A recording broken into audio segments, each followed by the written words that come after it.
Promise. ஆமாம், சில English வார்த்தை வந்து நம்மளுக்கு இங்கிலீஷ் வார்த்தை தெரியாது, அது தமிழ் வார்த்தை மாதிரியே நம்மளுக்கு ஒரு புழக்கத்தில் இருக்கிறதுனால ப்ராமிஸுங்கிறது தமிழ் வார்த்தை மாதிரி ஆகிப்போச்சு. இப்போ நல்ல டைட்டில் இந்த ப்ராமிஸுங்கிறது நல்ல வார்த்தை, நல்ல டைட்டில். முன்னெல்லாம் நாங்களும் ஸ்கூலில் படிக்கிற காலத்தில் இந்த சத்தியம்ங்கிற வார்த்தை ரொம்ப பவர்ஃபுல். அது எதாவது பேசும்போது அவங்களுக்கு பேசுறது பொய்ன்னு தெரிஞ்சா நீ சொல்றது உண்மையா சொல்றோம், அது சாங்க சொல்லிடுவோம். சத்தியம் சொல்லுன்னா கொஞ்சம் ஸ்ட்ரக் ஆயிரும். அந்த வார்த்தைக்கு ஒரு பயம் இருக்கும். சத்தியம் பண்ணி சொல்லும் போது கொஞ்சம் தயக்கம், பயம். ஏன்னா நம்ம சொல்லு பொய்யுங்கும் போது சத்தியம் பண்றது வராது. அந்த வார்த்தைக்கு அவ்வளோ ஒரு காலத்துல பயம் இருந்துச்சு சத்தியம்னா. அப்போ சொல்லுவாங்க அவனுக்கு சத்தியம்னா சக்கரை பொங்கலும்பாங்க. பொய்யா சொல்லுவாங்க, இல்ல எல்லாம் சத்தியம் சொல்லுவாங்க. அம்மாவோட சத்தியம், குழந்தைங்க சத்தியம் வாங்க, பொய் சொல்லுவாங்க. அவங்க சொல்லுவாங்க அவனுக்கு சத்தியம்னா அவன் சக்கரை பொங்கல்பாங்க. சத்தியங்கிறது ஆமா, படிக்கிற காலத்துல உங்களுக்கு அவருக்கு யாருக்கும் தேட்டர் மட்டும் ஞாபகத்துக்கு இருக்கு, சத்தியம் தேட்டர் மட்டும் ஞாபகத்துக்கு வருது. எங்களுக்கு வாழ்க்கை ஞாபகம் வருது, அவருக்கு தேட்டர் ஞாபகம் வருது. படிக்கிறதுல டக்கு புக்கு வைப்பாங்க, புக்கு வச்சு புக் மேல அடிச்சு சொல்லுவாங்க. டக்கு பாய்க்கணும், எங்க புக்கில் சத்தியம் பண்ணா படிப்பு வராமல் போயிருமோ அப்படின்னு பயம் இருக்கும். நம்ம திடீர் குழந்தை சத்தியம் பாங்க, புஸ்தக பொசிஷன் தெரிஞ்சா கொண்டாடி ஃபர்ஸ்ட் வேலை குழந்தை சத்தியம் பண்ண குழந்தை மேல ஒத்துக்குவான், சொன்னது பொய் தான் ஒத்துக்குவான். அது மாதிரி நிறைய விஷயங்கள் சத்தியம். இன்னைக்கு வந்து சத்தியத்துக்கு யாரும் பயப்படலை இன்னைக்கு. அதனால இன்னைக்கு நிறைய வன்முறைகள், கற்பழிப்புகள், எங்கே செய்தி பார்த்தாலும் ரொம்ப நாடு ரொம்ப மோசமாக போய்கிட்டு இருக்கு. சில வீடியோலாம் பார்க்க முடியாத அளவுக்குலாம் வன்முறைகள் அப்படி இருக்கு. அதுக்கு சத்தியம் வந்து கொஞ்சம் கம்மியாக போச்சு இன்னைக்கு. அதை டைட்டிலாக வச்ச நம்ம இயக்குனர் அருண்குமார் சேரனுக்கு நன்றி சார். கரெக்டாக சொன்னேன்? ஆமாம்மா, சத்தியம் இது வேற சத்தியம் சொல்லிட்டு ரொம்ப இருக்கும். ஆமாம், அவரே கதாநாயகன். ஆமாம், கதைக்கு ஏற்ற நாயகன். வழக்கம் போல கதாநாயகி வரல, அது வந்து ராஜன் சார் டிபார்ட்மெண்ட், அவர் பேசுவார் அதை பற்றி. கதாநாயகி வரல. நீங்கள் எவ்வளோ சொன்னாலும் நான் சரியாக படம் ஆரம்பிக்கும் போது கதாநாயகிட்ட ஒரு சத்தியம் வாங்கணும். நான் ஆடி ரஞ்சுக்கு வருவேன், எல்லா ப்ரொமோஷனுக்கு வருவேன், இது இந்த படத்தின் சத்தியம் அப்படின்னு சத்தியம் பண்ணிட்டு தான், ப்ராமிஸ் வாங்கிட்டு தான் நீங்கள் படத்தை ஆரம்பிக்கும் போல இருக்கு. இந்த ஆடியோ லான்ச்சில் பாடல் இன்னும் ரொம்ப காலத்துக்கு அப்புறம் நிறைய ஆடியோ லான்ச் வந்திருக்கோம். 3 பாடலுமே நம்மளை ஈர்த்தது. ஏதோ பாட்டு பார்க்கணும் இல்லாம டியூனும் சரி, வரிகளும் சரி, கவிஞர் பாலா அவர்கள் முழுக்க ஒரு தமிழ் ஆளுமை இருந்துச்சு. நல்லா பண்ணிக்காரு. நிறைய வரிகள், இளமை பொல்லாதது, நிறைய வரிகளை நல்ல சில வார்த்தைலாம் போட்டிருந்தீங்க சார், நன்றி சார். அந்த உடைந்து போனேன் நான், அது உண்மையிலேயே கொஞ்சம் பார்க்க நமக்குள்ள ஒரு இறுக்கம் வருது. எப்பவுமே இசைங்கிறது சிலது வந்து நம்ம ரசிக்கிறதுக்கும் நம்ம ஆடுறதுக்கும் ஜாலியாக இருக்கும் பயன்படும். சில இசை தான் நம்ம இதயத்துக்கும் அதுக்கும் ஒரு பாலத்தை அமைக்கும். இந்த 3 பாடலுமே இதயத்துக்கும் இசைக்கும் ஒரு பாலம் அமைச்சிருக்கு. சரவணன் தீபன் அவர்கள் உண்மையிலே மிகச்சிறந்த இசையமைப்பாளர் சார். அது மாதிரி விஷுவல், அந்த 3ஆவது சாங்கு கேமராமேனுக்கு வாழ்த்துக்கள், நல்லா ஒளிப்பு செஞ்சிருந்தாரு. கதை இருக்குங்கிறது தெரியுது. ட்ரெய்லர் பார்க்கும்போது சில கதை இருக்கு அப்படிங்கிறது கொஞ்சம் மனசுக்கு படுது. ஏன்னா அங்கங்கே லவர் தலையில சத்தியம் பண்ணிட்டு இருக்காரு. ஒருத்தர் எங்கே அதிகம் சத்தியம் பண்றானோ அங்கே உஷாராயிடணும். ரொம்ப ரேரா சரியான இடத்துல சத்தியம் பண்ணாதான் அது சரியா இருக்கும். அப்பப்போ நான் சத்தியம் சொல்றேன்னா, நான் சத்தியம் ஒரு நாளைக்கு 10 சத்தியம் பண்ணுவாங்க. அவன்கிட்ட கொஞ்சம் டேஞ்சரா இருக்கணும். அப்போ ஆமாம்.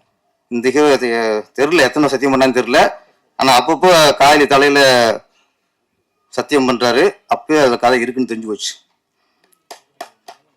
முந்தான முடிச்சுல இன்ட்ரோல் பேஸ்மெண்ட் பாக்கியராஜ் மேலே ஊர்வசி பள்ளி சுமத்துருவாங்க. கடைசி பாக்கிய சொல்லுவார், குழந்தைய போட்டு இதை தாண்டும் பாரு. தாண்டிடுவாங்க. பொய் சத்தியம் தான், தாண்டிடுவாங்க. அங்கேயே கதை ஆரம்பிக்கும். அது மாதிரி இவர் கதனாய் தலையில் கை வச்சுட்டாரு, கதை ஆரம்பிச்சிருச்சுன்னு நினைக்கிறேன். நான் அந்த சத்திய சோதனைங்கிறது அப்புறம் வரும். செகண்ட் ஆஃப் சத்திய சோதனை நினைக்கிறேன். Okay okay. சிறிய படம் அப்படின்னாலே கண்டென்ட் தான். சிறிய படங்கிறது பெரிய ஆர்டிஸ்ட் இருக்க மாட்டாங்க, பெரிய ஹீரோ இருக்க மாட்டாங்க, பெரிய கேமராமேன் இருக்க மாட்டாங்க, பெரிய பட்ஜெட்லாம் இருக்காது. சிறிய கதையில் கண்டென்ட் இருக்கும், நல்ல கதை இருக்கும். நல்ல கதை, வித்தியாசமான கதை இருந்தால் தான் அது சிறந்த படம். கமர்ஷியல் படம் வேற, சிறந்த படம் வேற, நல்ல கருத்துள்ள சமூகத்துக்கு தேவையான படங்கள் வேற. வாழ்க்கைக்கு தேவையான கதைங்கிறது சில படங்கள், சமூகத்துக்கு தேவையான கதைங்கிறது சில படங்கள். இது என்னை பொறுத்த வரைக்கும் இந்த ப்ராமிஸ் திரைப்படம் வந்து வாழ்க்கைக்கு தேவையான கதைன்னு நினைக்கிறேன். பட்டா சார், நாங்கள் சும்மா முழுசும் ட்ரெயினில் பார்த்துட்டு நாங்களே கொஞ்சம் முடிவு பண்ணிக்குவோம். அது மேக்ஸிமம் அது கரெக்டாக தான் இருக்கும். அதில் இப்போ சமீபத்தில் ஒரு 10 சின்ன படம்ல 2 படம் தான் சக்ஸஸ் ஆகிருக்கு. சில சின்ன சின்ன படங்கள் வந்துட்டு அப்புறம் சின்ன படங்கள் பார்க்குற அந்த மோகத்தையும் வேகத்தையும் குறைச்சிருது. ஆடியன்ஸ் பயப்படுறாங்க. சிலர் வந்து ஆசைக்கு படம் பண்ணிடுறாங்க. எது படம் பண்ணணும், நம்மளுக்கு பிடிச்சிரு, நம்மளுக்கு ஹீரோ, அது பண்ணி ஒரு அனுபவம் இல்லாது, தொழில் தெரியல, அனுபவம் இல்லை, இதில் பண்ணி பண்ணலாம். சின்ன சின்ன படங்களுக்கு மக்கள் வந்து பயப்படுறாங்க. இந்த படம் ப்ராமிஸ் வந்து அந்த நம்பிக்கை கொடுக்குது. சிறிய படம் வந்தாலும் இது நல்ல ஒரு படமாக இருக்கிற நம்பிக்கை கொடுக்குது. நல்ல கண்டென்ட். சின்ன லைன் சொன்னார், அதை நம்ம கதை ஓப்பன் பண்ணிடக்கூடாது, அப்புறம் ஏன்டா பிற பேச கூட்டணும்னு ஒரு டயர்ட் ஃபீல் பண்ணிடுவார். அந்த கண்டென்ட் நல்லா இருக்கு, தேவையான கண்டென்ட் தான். ஆமாம். மனைவிமார்கள் ஈஸியாக புருஷனை நம்பிடுவாங்க, அது காலம் நம்பிடுவாங்க. ஆமாம். அதுக்கப்புறம் வர வினைகள்லாம் அப்புறம் வேற விஷயம். இந்த படம் கண்டிப்பாக வெற்றி அடையணும். நேவிலேருந்து வந்திருக்காரு ப்ரொடியூசரு. லென்த் அடிச்சார்ல, அடிச்சாருங்க. ஆமாம், மிஷின் கன் மாதிரி. வாழ்த்துக்கள் சார். ரஜினி சார், வாழ்த்துக்கள். இப்போ பாருங்க, இப்போ சின்ன படங்கள் வருது. இன்னைக்கு வந்து ரீரிலீஸுக்கு உள்ள அந்த ஒரு வரவேற்பு இன்னைக்கு ஸ்டேட் ரிலீஸ்லுக்கு படங்களுக்கு இல்லை. மிகப்பெரிய ஒரு ஆபத்தில் இருக்கும். படையப்பா வந்துச்சு, பெரிய ஹிட்டு. அது கூட சின்ன இப்போ இந்த படங்கள் எதுவும் கலெக்ஷன் ஆக மாட்டேங்குது. இப்போ மங்காத்தா இன்னும் 4 நாளைக்கு ஃபுல் ஆயிடுச்சு தேட்டலாம். அதோட படங்கள் திணறுனா இப்போ திரௌபதி 2 மங்காத்தா கூட அது வந்துச்சு. இப்போ அவரு இயக்குனர் மோகன்ஜி அவர் தைரியத்தை பாராட்டணும் சார். மோகன்ஜி தைரியத்தை. ஒரு மனுஷன் படம் சரியான வசூல் இல்லைங்கிறது 3 சொல்றாரு சார். இருந்தாலும் ஓப்பன் வீடியோவில் யாருக்கு தைரியம் வரும்? எல்லாருமே ஃப்ளாப் ஆன படத்துக்கு ஒரு 2வது நாளே வெற்றியில் கொண்டாடிருக்காங்க. படம் கலெக்ஷன் ஆகல, ஆனா சக்சஸ் மீட்டிங். ஆனா ஒரு மோகன்ஜிங்கிற ஒரு இயக்குனர் உண்மையை நான் பாராட்டுறேன்.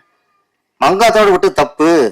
மங்காத்தாக்குள்ள வரவேற்பு என் படத்துக்கு இல்லை, அங்கேயும் ஓப்பனிங் வந்து என் படத்துக்கு இல்லைன்னு ஒரு மனுஷன் 3வது நாள் வந்து பேட்டி கொடுக்குறான்னா உண்மையில ஒரு தைரியமான இயக்குனர் வரும். பொய்யா வந்து என் படம் வெற்றி ஒரு 2 நாள் இவ்வளவு வசூல், 3 நாள் அந்த வசூல் சொல்லாம ஓப்பன் ஸ்டேட்மெண்ட். ஆனா படம் நல்ல டாக் இருக்கு, பார்த்தவங்க சொல்றாங்க நல்லா இருக்குங்கிறாங்க. ஒரு சின்ன பட்ஜெட்ல பிரமாணம் எடுத்திருக்காங்க, எல்லாம் பாராட்டெல்லாம் இருக்கு. என்னன்னா நம்மளுக்கு மக்கள் வந்து இந்த சிறிய படங்கள் பார்க்க பயப்பட சொல்லலாம். அந்த பயம் வந்து அங்க போகாம ஏற்கனவே வெற்றி அடைஞ்ச படம் மங்காத்தா வரும்போது அதுக்கு போயிடறாங்க. அப்ப சிறிய படங்கள் பார்க்குற பயத்தை நம்ம தமிழ் திரையுலகம் கொடுத்துருக்கு. கொடுத்தனாலதான் தயங்குறாங்க. இது தொடர்ந்து நிறைய படங்கள் இப்ப ரெடி ஆயிட்டு இருக்கு. இப்ப பாருங்க, ரஜினி சார் படமே அடுத்து எஜமான், மன்னன் எல்லாம் ரெடி ஆகிட்டு இருக்கு. அதுக்கப்புறம் விஜய் சார் படம் தெரி இது மாதிரி ரெடி ஆகிட்டு இருக்கு. நிறைய படங்கள் ரீரிலீஸுக்கு இப்போ ரெடி ஆகிட்டாங்க. இது இப்போ ஸ்ட்ரெயிட் ஆஃப் படம் ரிலீஸ் ஆகிறதுக்கு ஆபத்தை உண்டாக்கும்.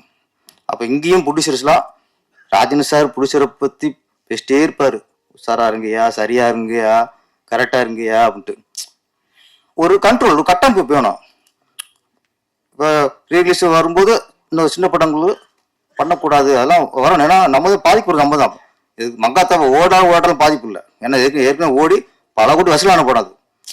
ஆனால் இப்போ ஃப்ரெஷ்ஷாக வந்து ஒரு படம் அதோட மோதி சரியா போலிங்கும் போது இது வாழ்க்கை பிரச்சனை. அது ஓடினா ஒன்றும் பிரச்சனை இல்லை, ஓடலாம் பிரச்சனை இல்லை. ஏற்கனவே வெற்றி படம் தானே. படையப்பா வந்து ஓடினாத்தான் ரஜினி மார்க்கெட்டா, மங்காத்தப்ப ஓடினாத்தான் அஜித்துக்கு மார்க்கெட்டா? அது ஒரு ஃபேண்டசி. ரீரிலீஸுங்கிறது ஃபேண்டசி, ஸ்ட்ரெயிட் ரிலீஸுங்கிறது வாழ்க்கை, வாழ்வாதாரம். அப்போ ஃபேண்டசி படம் ரிலீஸ் ஆகும்போது வாழ்வாதாரம் படம் அடிபடுது. இன்னைக்கு திரௌபதி 2ங்கிறது இன்னைக்கு மங்காத்தோட ரிலீஸ் ஆகி அது வசூல் தள்ளாடுது.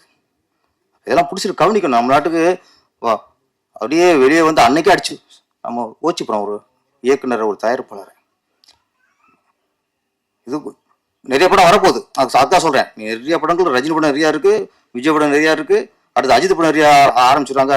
உன்னை இருந்தால அது ஒன்று ரெடியா இருக்கு, போயிட்டு இருக்கு. அது ஒன்று. இன்னொன்று, நம்ம சினிமாவில் இருந்தாலும் நம்ம கவலைப்பட வேண்டிய விஷயம் ஒன்று, ஜனநாயகன். யாரும் வந்து கவலைப்படுமா தெரியல. அதை பற்றி சென்சார் பிரச்சனையில் ஒரு படம் சென்சார் பிரச்சனை இத்தனை நாள் இழுத்தடிக்குங்கிறது கேள்விக்குறியா இருக்கு. ஏன் இது சென்சார் காரணமா, சிலர் மத்திய அரசு காரணமா, பிஜேபி காரணமா?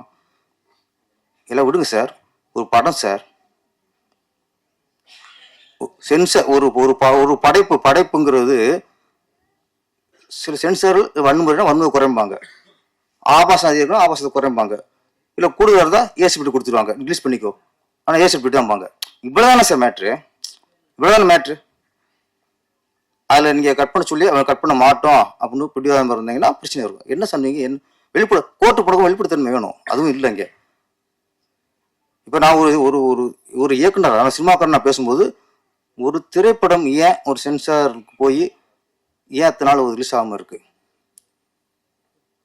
நான் ஒன்று வச்சிருக்கேன், மத்திய அரசுக்கும் சொல்கிறேன், சென்சாருக்கு நான் சொல்லிக்கிறேன். ஒரு ஆண்டில் தமிழ் திரையுலகில் மட்டும் ஒரு ஆண்டில் 1000 கோடிக்கு மேலாக எங்கள் சினிமா வரி பணம் உங்களுக்கு வருது.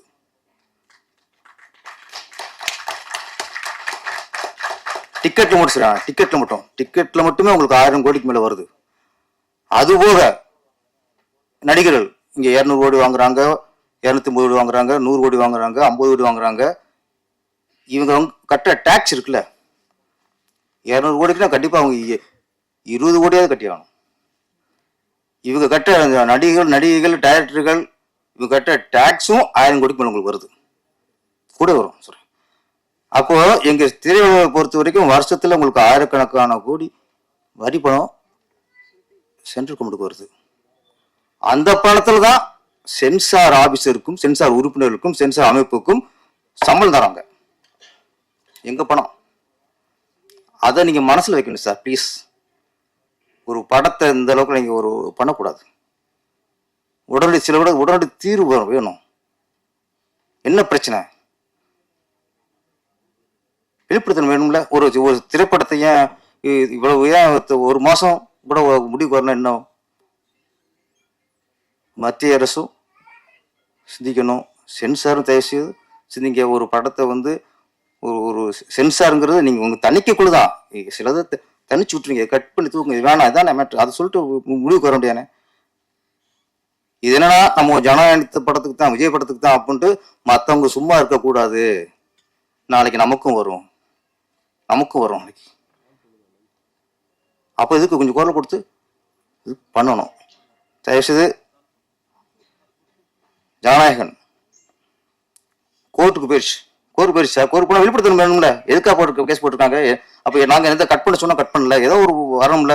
மர்மமாகவே இருக்கக்கூடாது. ஜனநாயக விரைவில் தணிக்கை செய்து படம் வெளிவர வேண்டும். அதுக்கு நாங்களும் காத்திருக்கோம். நன்றி, வணக்கம். ரொம்ப மகிழ்ச்சியான விஷயம் அது. 25 வருஷம் தரம் கலந்துட்டோம் அப்படின்னு சொல்லும் போது எனக்கு கிடுக்குன்னு இருக்குது. 25 வருஷம் என்ன பண்ண அப்படின்னு கேட்டா, 25 வருஷமா சினிமா இருக்கிறதே பெரிய சாதனை தான் முதல்ல, இப்ப இருக்கிற டிஜிட்டல் யுகத்துல. ஸோ மேடையில் இருக்கும் எனது தந்தை போன்ற ராஜ்நாயகி அவர்களுக்கும், எனது முதல் படத்திலேயே நான் வந்து சேர்ந்து ஒர்க் பண்ண கலகலப்பில் ஜாகுவத்தங்க மாஸ்டர் அவர்களுக்கும், நண்பன் லெனின் அவர்களுக்கும், படக்குழுவர்களுக்கும் என்னுடைய வாழ்த்துக்களை தெரிவிச்சுக்கிறேன். அதாவது ப்ராமிஸ் அவங்க சொன்னாங்க ஆரம்பிக்கும் போதே மேடம், அதாவது தமிழ்நாட்டில் சில வார்த்தைகளை வந்து தடை பண்ணிட்டா தமிழ்நாடே சம்பிச்சிடும். அதில் இந்த மாதிரி ப்ராமிஸ் வார்த்தை மாதிரி இன்னொரு வார்த்தை இருக்குது, சூப்பர். இந்த வார்த்தையை வந்து நீங்கள் தடை பண்ணிட்டீங்கன்னா தமிழ்நாடே ஸ்தம்பிச்சிடும். அந்த மாதிரி நிறைய வார்த்தைகள் இருக்குது. அப்படி ஒரு கேப்ஷனா நல்ல ஒரு அருமையான ஒரு டைட்டில் ப்ராமிஸ் அப்படின்னு வச்சுட்டாங்க. அதை பேரரசன் சார் வந்து அந்த டைட்டிலுக்கு இருக்க வலிமையை பற்றி பேசினாரு. அது ரொம்ப சிறப்பாக இருந்தது. ஒரு படத்துக்கு தலைப்பு ரொம்ப முக்கியம். அது வந்து தான் பசை, அதை பார்த்து தான் அது இருக்கும். இப்போ என்னன்னா, சில ட்ரெய்லர்லாம் பார்ப்போம். ட்ரெய்லர்லாம் பார்த்தோன்னா என்ன பண்ணுவாங்க, ட்ரெய்லர் பார்க்கும்போதே படத்தில் நல்ல சிறந்த டைலாக்கு, சிறந்த சீனு, சிறந்த எல்லாத்தையுமே வந்து அதை 2 நிமிஷத்தில் எடுத்து வச்சிருவோம். ட்ரெய்லர் பார்க்கும்போது என்ன தெரியும்னா, மொத்த படமும் இப்படி தான் இருக்கும்போது நினச்சிட்டு வந்து உட்காந்துருவாங்க. மொத்தமே அந்த 2 நிமிஷம் சீன் தான் நல்லா இருக்கும் போல படத்தில். சில படம் அப்படிலாம் இருக்கு. பட் இந்த படம் பார்க்கும்போது அப்படிலாம் தோணல. அற்புதமான இசை, ரொம்ப நாள் கழிச்சு லைவ் நிறைய இன்ஸ்ட்ருமெண்ட் போட்டு இந்த படத்துக்கு பாடலுக்கு இசையமைச்சிருக்காங்க. ரொம்ப அதான் உயிர். அதாவது ஒரு கதைக்கும் ஒரு சினிமாவுக்கும் நேராக பார்த்த காட்சிகள் அப்படி முக்கியம். அதாவது அந்த படைப்பாளி வந்து இந்த விஷயத்த நேரடியாக பார்த்துருக்கணும். அது மாதிரி அருண்குமார் சேகரனுக்கு நிறைய உண்மையான விஷயங்களை நேரடியாக பார்த்து தான் இதை ஒரு நல்ல கதை, அதாவது நல்ல உண்மையான ஒரு கதையை சொல்லணும்னு ப்ராமிஸாக ஒரு படம் பண்ணியிருக்காரு. அதுக்காக அவருடைய வாழ்த்துக்கள். அவரே கதாநாயகன் நடிச்சிருக்காரு, அதுக்கு இன்னொரு டபுள் டமாக்கா வாழ்த்துக்கள். அதாவது ஒரு படம் பண்ணும்போது இப்போ ஸ்க்ரீன் பண்ணுறோம் அப்படின்னா, பிரசாத்தில் ஸ்க்ரீன் பண்ணுறோம், எல்லாரும் படம் பார்க்க வாங்கன்னு நம்ம தெரிஞ்சவங்கலாம் கூப்பிட்டு படம் பார்க்கும்போது முன்னாடி சேர் போட்டு ஒரு கால் மேல் கால் போட்டு நான் ஒரு படம் எடுத்துக்க பாரு அப்படின்னு கால் போட்டு உட்காரணும். அதை விட்டுட்டு படத்தை போட்டுட்டு பின்னாடி போய் நின்று கை கட்டு, ஐயோ படம் முடிஞ்சு என்ன சொல்ல போறாங்க தெரியலையே அப்படின்னு நடுங்கிட்டு ஒரு படம் பண்ணக்கூடாது. ஆனா அந்த மாதிரி முன்னாடி சேர் போட்டு உட்கார மாதிரி ஒரு படம் பண்ணியிருக்காரு அருண்குமார். ரொம்ப இயல்பான முகங்கள் படத்துல, ரொம்ப யாருமே பார்க்கல, புதுசா இருக்காங்க எல்லாருமே, ஆனா ஃப்ரெஷ்ஷா இருக்காங்க. முக்கியமா போட்டோகிராஃபிக்கு, சினிமாட்டோகிராஃபிக்கு அசத்திட்டாங்க. அந்த கடைசியா 3ஆவதா போட்ட பாட்டலோட இறுதி காட்சி இன்னும் மனசுலயே எனக்கு இருக்குது. பிரமாதமான ஒளிப்பதிவு. ஸோ பாடலாசிரியர் பாலா ரொம்ப அருமையா எழுதியிருக்காரு. அது நிறைய தமிழ் வார்த்தைகளை பயன்படுத்தியிருக்காங்க. அது ரொம்ப முக்கியம். சினிமா இன்னைக்கு வந்து சின்ன படங்களுக்கு நிறைய இந்த மாதிரி இடத்துல வந்து சின்ன படங்கள் பட்ஜெட்னாலே போராளிகள் மாதிரி வந்து நின்றுவாரு. அண்ணன் ராஜன் அவர்களும் சரி, ஜாக்கோ தங்கமாசன் சரி, பேரரசன் சரி. ஏன்னா அதுக்கு சின்ன படம் நிறைய கத்த வேண்டி இருக்குது. பெரிய படம் வந்து ஆட்டோமேட்டிக்கா வெளியே இருக்கவங்க கத்திடுவாங்க, அதனால அது ஆட்டோமேட்டிக்கா அதுக்கு பப்ளிசிட்டி வந்துருது. ஆனா சின்ன படங்களுக்கு நாம கத்த வேண்டி இருக்குது. இன்னைக்கு எப்படின்னா, சினிமாவுக்கும் சீரியலுக்கும் என்ன டிஃபரெண்ட் தெரியுமா உங்களுக்கு? அதாவது சீரியல்ல வந்து நடிக்கிறவங்களை பார்த்து வீட்டில் இருக்கவங்க ஆளுதா, அது சீரியல். சினிமா எடுத்தவனே ஆளுதா, அது படம். எடுத்தவனே ஐயோ இவ்வளவு சின்ன படங்களுக்குள்ள நிலைமையை சொல்றேன். ஸோ ஊடக நண்பர்கள், பத்திரிகையாளர்கள் எல்லாமே நிறைய நல்ல விஷயங்கள்ல இருக்குது. இதுல கூட ஓப்பனிங்ல ஒரு நல்ல ஒரு விஷயம், அந்த இதெல்லாம் நீ போட்டிருக்கியா, பழக்கமே இல்லையா அப்படின்ற மாதிரிலாம் ஒரு அதாவது இந்த படத்தை பார்க்கணும் அப்படிங்கிற நோக்கத்தை ஒரு சில விஷயமா வச்சிருக்காங்க. ப்ராமிஸா அந்த படம் நல்லா இருக்கணும் அப்படின்னு நம்பலாம். ஸோ படக்குழு அனைவருக்கும் என்னுடைய அன்பான வரவேற்பையும் வாழ்த்துக்களையும் உங்கள் சார்பாக தெரிவித்து நன்றி கூறி விடைபெறுகிறேன். நன்றி, வணக்கம். Thank you sir. இது சத்தியம். நான் எனக்கு உயிருக்கு ஆபத்துக்கான மட்டும் நான் யூஸ் பண்ணுவேன், இதெல்லாம் யூஸ் பண்ண மாட்டேன்னு வர்மக்கலைக்கு சத்தியம் வாங்கினாரு. அது இன்னைக்கு வரைக்கும் பயந்துட்டு இருக்கேன். சொல்லித்தரதுக்கும் பயம், செய்யறதுக்கும் பயம். அந்த சத்தியம் தான் எனக்கு ஞாபகம் வந்துச்சு இந்த பிராமிஸுங்கும் போது. ஆனால் சத்தியம்னா பேரரசு சொன்ன மாதிரி சத்தியத்துக்கு ஒரு பலம் பிராமிஸ்க்கு கிடையாது, அம்மாவுக்கு ஒரு பலம் மம்மிக்கு கிடையாது. அந்த மாதிரி தான் இந்த ப்ராமிஸ். ஆனால் இது வந்து ப்ராமிஸ் அப்படிங்கும் போது இது வந்து நமக்கு ஒரு உணர்ச்சியை தான் தோணுச்சு. ட்ரெய்லரை பார்க்கும்போது நான் வந்து கொஞ்சம் லேட்டாக வந்து நின்றுட்டு பார்த்தேன். சாங் பார்க்கும்போது நம்ம அருண் சார் வந்து நடித்ததை பார்த்தேன். ஒரு பெரிய பாறையில இருந்து நடிச்சுட்டு இருந்தாரு. உணர்ச்சி வேகத்தில் பாறை வந்து டைப் பண்ணிட போறாருன்னு பயம் வந்துட்டேன். ஏன்னா அவர் நடிச்சாரா வாழ்ந்தாரான்னு தெரியல, அந்த மாதிரி அற்புதமா நடிச்சிருந்தாரு. உண்மையிலே கிரேட் அருண் சார். ரொம்ப நான் ரொம்ப நாளா பார்த்துக்கிட்டு இருந்தேன். சரி ஏதோ சும்மா குழந்தை மாதிரி வந்துட்டு போயிட்டு இருப்பாருன்னு பார்க்க பார்த்தா பிரமாதமா நடிச்சிருக்காரு. இன்னொரு நடிகர் திலகம் மாதிரி நடிச்சிருக்காரு. ரொம்ப சந்தோஷமா இருந்துச்சு. இல்ல நடிகர் திலகம் மாதிரி, நடிகர் திலகத்தை ஈர்க்கவர் யாரும் இல்லை, அவர் மாதிரி தான் சொல்றேன். எல்லாருமே நடிகர் திலகம் மாதிரி தாங்க நடிக்கிறாங்க. யாரும் எல்லாமே அவர் பார்த்து தான் காப்பி அடிக்கணும். அப்ப நான் கூட நடிக்கிறேன்ல, அவரை பார்த்து காப்பி அடிச்சு தான் நடிச்சுக்கிட்டு இருக்கேன். அவர் படம் பாக்குறேன், சரி என்னென்ன படம் பண்ணலாம் நடிக்கலாம் அப்படின்னு. நான் புரட்சி தலைவர் எம்ஜிஆரையும் பாக்குறேன். ஏன்னா சண்டைங்கிறதுனால அவரை கொஞ்சம் ஃபாலோ பண்றேன். நீங்க நடிகர் திலகத்தை ஃபாலோ பண்ணிருக்கீங்க. அதனால நான் உண்மையாவே சத்தியமா அந்த இடத்துல சொன்னேன், இவர் என்ன மேல இருந்து விழுந்து வராது, காதல் பெயிலே இல்லை அப்படின்னு நினைச்சேன். அந்த மாதிரி உண்மையில லவாஸ் ஆகுது படத்துல தான் லெவல். சரி ஓகே. அப்புறம் மியூசிக் டைரக்டர் ரொம்ப பிரமாதமா பண்ணியிருக்காரு. அதோட அந்த பாலா பாடல் எழுதினார் இல்லையா, ரொம்ப அற்புதமா எழுதியிருக்காரு. ரொம்ப சந்தோஷமா இருக்கு சார் உங்களை பாடல் பார்க்கும்போது. லெலின் சார் இப்போ வந்து ஒரு படம் நடிச்சு அது பெரிய ஹிட் ஆச்சு. இப்போ அடுத்த படம் அவர் பண்ணிட்டு இருக்காரு, அவருக்கும் வாழ்த்துக்கள். ராஜன் சார் வந்து சினிமாவுக்காக வாழ்ந்துட்டு இருக்காரு. அதாவது என்ன உடம்பு சரியில்லாலும் சரி, ஒரு ஃபங்க்ஷன் தான் நினைச்சா வந்துருவாரு.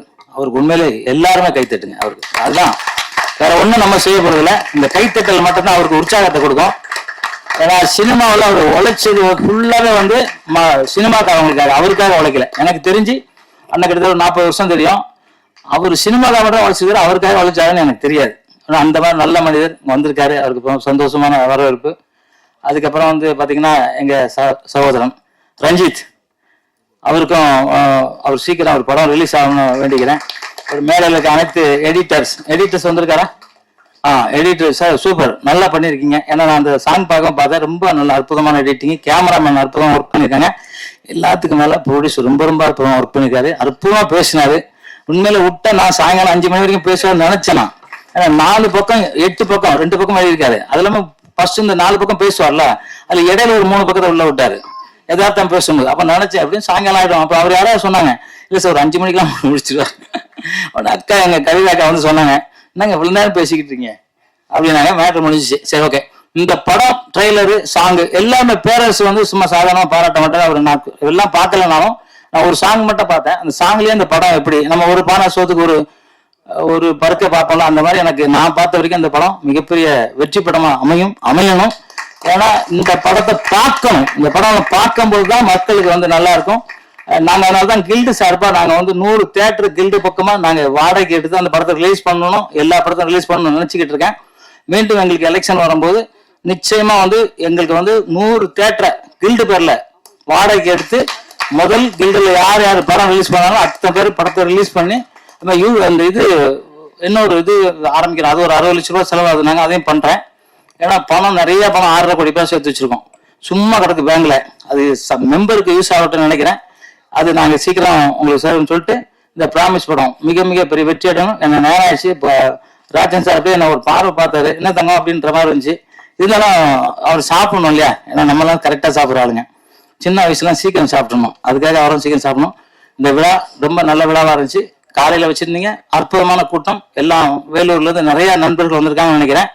ஏன்னா எல்லாரும் பார்த்தாக்க தெரிஞ்சு வேலூர்காரங்க நிறைய பேர். நான் நிறைய பேர் அடிக்கடி நாங்கள் டோர்னமெண்ட்டுக்கு வர்றதுனால அதை பார்த்தேன். இந்த பிராமிஸ் படம் தமிழ் உலகம் இருக்க வரைக்கும் இருக்கும், பிராமிஸ் உலகம் இருக்க வரைக்கும் இருக்கணும், இந்த சத்தியமா நடக்கணும் அப்படின்னு சொல்லிக்கொண்டு, உலகத்துல இந்தியனா பிறக்கிறதுக்கு ரொம்ப கொடுத்து வச்சிருக்கணும். இந்தியன் தான் புண்ணிய பூமி. அதுலயும் தமிழனா பிறக்கிறதுக்கு எவ்வளவு புண்ணியம் பண்ணுனா தமிழனா பிறக்க முடியுங்கிறதுக்கு உதாரணம் சித்தர்களும் புனிதர்களும் நிறைய தெய்வங்களும் நிறைந்த நாடு இந்த தமிழ்நாடு. அந்த தமிழ் வாழ்க, தமிழ் வெல்க. வாழ்த்து வந்திருக்கிற தயாரிப்பாளர், இயக்குனர், நடிகர் மீது மிகுந்த அக்கறை கொண்ட, தமிழ் திரைப்படத்தின் மீது ஆர்வமும் அக்கறையும் கொண்ட பெரியோர்களே, மேடையில் இருக்கிற என் அருமை தம்பி ஜாக்குவார் தங்கம், தயாரிப்பாளர், ஒரு நல்ல தமிழர். தமிழன் பண்பாடே நன்றி சொல்வது. ஒருத்தரை கூட விடல, எல்லாரையும் கோட் பண்ணி அற்புதமா நன்றி சொன்னார். அது தமிழனின் உயிர் பண்பாடு. அதாவது அரசியல்ல சொல்லுவாங்க, சொல்லதெல்லாம் செய்துட்டோம், சொல்லாதையும் செய்துட்டோம். ஓட்டு போட்டவங்களுக்கு செஞ்சிட்டோம், ஓட்டு போடாதவங்களுக்கு செஞ்சிட்டோம்.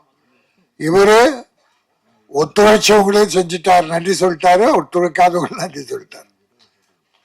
ஒரு அற்புதமான ப்ரொடியூசர், ஒரு நல்ல டைரக்டர் அண்ட் ஹீரோ. தம்பி அருண்குமார் சேகரன், எடிட்டர், மியூசிக், பாட்டு எழுதியவர், எல்லாருமே நல்லா பண்ணியிருக்காங்க. ஒரு மன திருப்தி என்னன்னா, ஒரு நல்ல படத்துடைய ட்ரெய்லர் பார்த்தோம், ஒரு 4 சாங், அற்புதமான சாங் பார்த்தோம். அதற்காக அவங்களுக்கு நான் வாழ்த்துக்களை சொல்லி, அடுத்த நல்ல வாய்ப்பு உங்களுக்கு கிடைக்க இருக்கிறது என்பதை சொல்லி, ஒரு தமிழ் பண்பாடு குத்து விளக்கு ஏற்றி ஆரம்பிச்சாங்க. குத்து விளக்கு ஏற்றுறது என்பது நம்முடைய தமிழ் பண்பாடு. இருள் நீங்கி ஒளி வீசணும். இப்ப அது மட்டும் இல்ல குத்து விளக்கு பண்பாடு. குத்து விளக்கு ஏத்தனா என்னென்ன வேணும்? என்ன வேணும்? எண்ணெய், திரி, தீ. எண்ணெயை ஊற்றி திரிய வச்சு தீயை ஏத்துறோம். அதை ஒரு 10 முறை சொல்லி பாருங்க. எண்ணெய், திரி, தீ. எண்ணெய், திரி, தீ. எண்ணெய் திருத்தி. கடவுளே, நான் இருளில் இருக்கிறேன், உனக்கு ஒளியேற்றுகிறேன், நீ என்னை திருத்தி என்னையும் வாழவை மக்களையும் வாழவை என்பதுதான் அது. மனிதனுக்குள்ள பொறாமை, பொச்சரிப்பு, பொல்லாங்கு, தீய வழக்கங்கள், அவன் அழிஞ்சு போனோம், இவன் கெட்டு போகணும் என்று நினைக்கிற அந்த இருள் நீங்கி என்னை திருத்தி பிறரை வாழ வைக்க நானும் வாழ இறைவா அருள் புரி என்பதுதான் அது. அதுபோல இந்த படம் ஒளி வீச, மக்கள் மனதில் இருளைக்கு ஒளி வீச குத்து விளக்கு ஏற்றப்பட்டது. ஆக அந்த அருமை பண்பாட்டை நான் வாழ்த்துகிறேன். நல்லா இருந்தது சாங், 4 சாங் நல்லா இருந்தது, எடிட்டிங் நல்லா இருந்தது, பிக்சரைஸ் நல்லா இருந்தது. எல்லாரும் சொல்லிட்டாங்க படம் வெற்றி பெறணும், வாழ்த்தணும், உண்மையா வாழ்த்தணும்னு. கவிதா என்ன கடைசியா விட்டாங்க, அதுக்கு ஒரு நல்ல காரணம்னு சொன்னாங்க, ஏத்துக்கிட்டேன். இந்த படம் வெற்றி பெறும், பெற்றால் அடுத்த படம் எடுப்பார். சினிமாவுக்கு லாபம், சினிமா தொழிலாளர்களுக்கு லாபம். பணம் வந்ததுன்னா திருப்பி எங்க ஆளுங்க என்ன பண்ணுவாங்க, அடுத்த படத்தில் தான் முதலீடு பண்ணுவாங்க. அதுபோல ப்ரொடியூசருக்கு போட்ட பணம் வந்து அடுத்து அவர் படம் எடுத்து பல 100 குடும்பங்களை வாழ வைக்கணும், தொழிலாளர் குடும்பங்கள் என்பதை வாழ்த்தி, இந்த தமிழ் சினிமாவை பழி வாங்கிறதுக்குனே சில காரியம் நடக்குது. ஜனநாயகன் ஒரு படம், அது ஹீரோ, பெரிய ஹீரோ, அவர் சாதாரணமா நடிச்சு ஹீரோவா இருந்திருந்தா இந்த குடும்பம் வந்திருக்காது. அவர் ஒரு அரசியல் கட்சி ஆரம்பிச்சு நான் தான் தமிழ்நாட்டின் முதல்வர் ஆறுவேன் அடம் பிடிச்சார் பாருங்க, அதில் நிறுத்தணும். யாருமே எடுத்த உடனே நான் தான் முதலமைச்சர்னு சொல்ல வரலாறே கிடையாது. கட்சி ஆரம்பிக்கலாம், தப்பு கிடையாது. எலெக்ஷன் நின்று மக்கள் கிட்ட சொல்லி மக்கள் பெருவாரியா வாக்கு போட்டு எம்எல்ஏக்கள் அதிகமா மெஜாரிட்டி வந்து அவங்க முதலமைச்சர் தேர்ந்தெடுக்கணும். எடுத்த உடனே நான் முதலமைச்சர்னா 50-60 வருஷமா கட்சி நடத்துறாங்களே அவங்க எல்லாம் என்ன ஆவாங்க? அதுல யாருக்கோ ஒரு காய்ப்புணர்ச்சி வந்துருச்சு. கூப்பிட்டு பார்த்தாங்க, இல்ல நான் தனிதான்ட்டாரு. தனிதானே, ஜனநாயகத்தை பார்த்துக்கிறேன். அது இந்திய ஜனநாயகம். அதாவதுங்க, ஒரு படம் முழுசா எடுத்து யாரு ஹீரோ, எந்த கட்சியெல்லாம் நான் பேச வரல. தமிழ் சினிமா நிலை என்ன? ஒரு படம் எடுத்து முடிச்சாச்சு, அது 400 கோடி 500 கோடியா தெரியாது. ஹீரோவுக்கு மட்டும் 250 கோடி, ஒரு 100 கோடியில படம் 350 கோடி இருக்கும், அவ்வளவுதான். ரைட். ஒரு முதலாளி, ஒரு தயாரிப்பாளர் பண்ணா. இப்ப கஷ்டம் யாருக்கு? தயாரிப்பாளருக்கு. ஹீரோக்கள் படம் வரலன்னு வருத்தப்படலாம், ஆனா பணம் வரலன்னு கஷ்டப்படுறாரா? பணம் வாங்கிட்டாரு, எப்போ கொடுத்துட்டாங்க, அதனால அவருக்கு கஷ்டம் இல்லை. ஆனா பணம் போட்ட முதலாளி, எங்க தயாரிப்பாளர் அவஸ்தைப்படுறார். இதுல என்ன நியாயம்னா நிச்சயம் நியாயமே இல்லை, பழி வாங்குதல் ஒண்டிதான். டிசம்பர் 19 படம் பார்த்துறாங்க, 22 சர்டிபிகேட் கொடுக்குறேன், கட்டெல்லாம் கொடுக்குறாங்க, 24 கட்டு கொடுத்தாச்சு. 24ஆம் தேதி சர்டிபிகேட் வரும் நம்பனா பதிலே இல்லை, சென்சார் போர்டு பதிலே சொல்ல. இவங்க மெயில் அனுப்புறாங்க சர்டிபிகேட் அவன் இல்லை. அப்போ கோர்ட்டுக்கு போறாங்க, கோர்ட்ல போன உடனே லாக். 1 மாசம் மேல ஆகுது, படம் வரல. அப்போ இவ்வளவு ஒரு அரசியல் பழி வாங்குதல் என்பது, அவர் எங்க போறாரு என்ன. இப்ப பாருங்க, நாளைக்கு அவர் சொல்லட்டும், நான் இந்த கட்சியோட அலைன்ஸ் போயிடுறேன் சொல்லட்டும், நாளை அந்த சாயந்தரம் 1 ஹவர்ல வீட்டுக்கு சர்டிபிகேட் போயிடும். அப்போ 100க்கு 100 அரசியல் விளையாடுது, அது தவறு. சினிமா உலகை பழி வாங்காதீர்கள். அவருக்கு குரல் கொடுத்தாங்களா? யாரும் கொடுக்கல. ஏன்னா மற்றவங்களுக்கு கஷ்டம் வரும்போது அவர் யாருக்கும் குரல் கொடுக்கல, அவர் யாருக்கும் கொடுத்ததில்லை. அதனால இப்ப எல்லாரும் அவரை விட்டாங்க. அதனால அவருடைய தைரியத்தில் அவர் தான் இனி வெற்றி பெறணும், தயாரிப்பாளர் காப்பாற்றணும். ஆகவே நான் எந்த அரசானாலும், இது மத்திய அரசு தான் காரணம், மாநில அரசு மேல சொல்ற அர்த்தமே இல்லை. முதலமைச்சரே ஒரு ட்வீட் போட்டிருக்காரு, இந்த மாதிரி பழி வாங்க கூடாது என்று அவரு எதிர்ப்பு தெரிவிச்சிருக்காரு. ஆகவே இந்த எந்த அரசானாலும் இந்த ஜனநாயகத்தை விரைவில் விஷயத்தை முடிச்சு, கோர்ட் மேட்டர் முடிச்சு, அந்த படம் ரிலீஸ் ஆகி ப்ரொடியூசர் காப்பாற்றப்பட வேண்டும். அதான் என் நோக்கம், வேற என் நோக்கம்ல இல்லை. அடுத்து அவர் படம் தயாரித்து ஆயிரக்கணக்கான தொழிலாளருக்கு வேலை கொடுக்கணும். அந்த நோக்கத்தோடு தான் நான் சொல்லுகிறேன், ஜனநாயகம் படம் விரைவில் வெளியாக வேண்டும். உங்கள் அரசியலுக்காக சினிமாவை பழிவாங்காதீர்கள் என்று பொதுவாக சொல்லி, இந்த ப்ராமிஸ், சத்தியம், உண்மை, மெய், சத்தியமாக சொல்லுகிறேன், இந்த படம் வெற்றி பெற வாய்ப்பு இருக்கிறது. உண்மையாக சொல்லுகிறேன், இந்த பணம் திரும்பி வர வாய்ப்பு இருக்கிறது. நான் தயாரிப்பாளரும் கலைஞர்களையும் வாழ்த்தி, இந்த படம் வெல்க என வாழ்த்து விடைபெறுகிறேன். நன்றி, வணக்கம்.